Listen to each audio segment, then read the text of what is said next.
মানবী কুলে জন্মে নিলে, যদি তুমি মানবী কুলে জন্ম নিয়েছ, ওই দেহটাই হচ্ছে বচনযোগ্য দেহ। যদি তুমি শাস্তে হয় তুমি জাগতিক জগতের শ্বাস ছেড়ে দাও, বলে কি সাজিলে তোমার করুণা পাবো গৌরী হরি। বলে তুমি ভক্তের সাজে সাজো, ভক্তের সাজে সাজিতে হলে যাও সেবা সঙ্গনে, সাধু সঙ্গ করো, ভক্ত সঙ্গ করো, চৈতন্য পাঠে যাও, ভাগবত পাঠে যাও, হরিনামের সংকীর্তনে গিয়ে অংশগ্রহণ করো। বলে হরিনাম সংকীর্তনে অংশগ্রহণ করলে মানব জাতির কি কল্যাণ হয়। বলে হরিনাম সংকীর্তনে গেলে দূর দূরান্ত থেকে ভক্তগণ আসে, তারা সেবা সঙ্গনে বসে কপটতা দূরে প্রভুর কাছে বসে।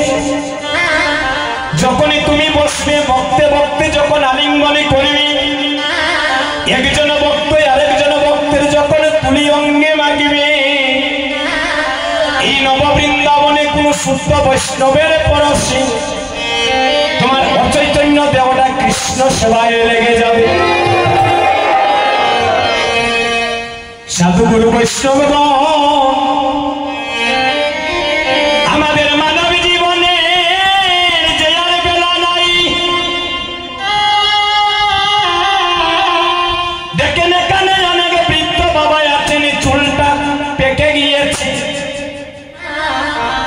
চোখের মধ্যে চশমা ব্যবহার করছি, কিন্তু তারাও তো একদিন আমাদের মতো যৌবন কালে ছিলেন।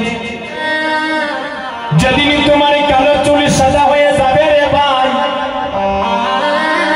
যেদিন তোমার নয়নে দৃষ্টি শক্তি কমে যাবে, যেদিন এই সুন্দর দেহটা ধীরে ধীরে মলিন হয়ে যাবে, যেদিন তুমি শিশুকালে থেকে যৌবনিকাল, যৌবনিকাল থেকে যেদিন আসবে বৃদ্ধকালে, মনে করবে মহাপ্রভু তোমার প্রহরে বলতেছে। যেদিন মহাপ্রভু ডাক দিবেন গো মা, এই সুন্দর পৃথিবী ছেড়ে সবাইকে আপন দেশে চলে যেতে হবে। আমাদের আপন দেশ কোথায় রে ভাই? যেখানে একবার মানুষ গেলে আর ফিরে আসে না, ওই জায়গাটার নাম হলো শ্মশান ঘাট।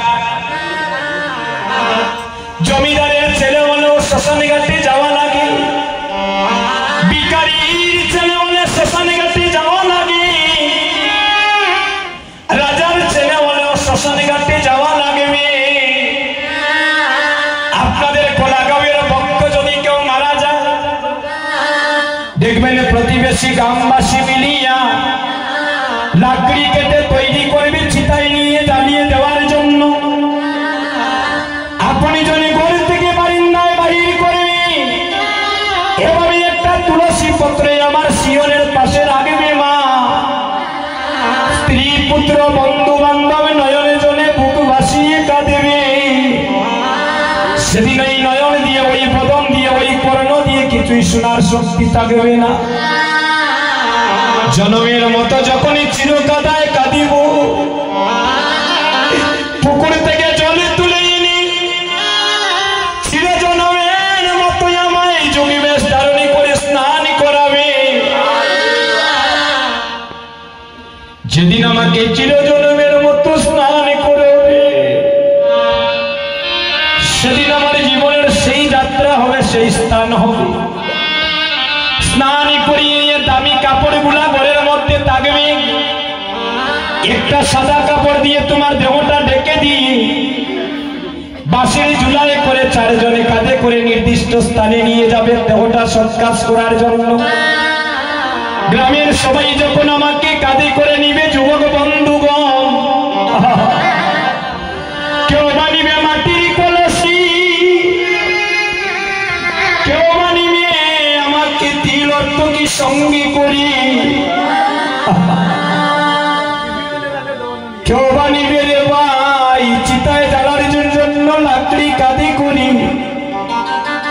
সেদিন মহাপ্রভুর হেড সিগন্যাল দিচ্ছেন, হে কোলাঘাট গ্রামের ভক্ত রে ভাই,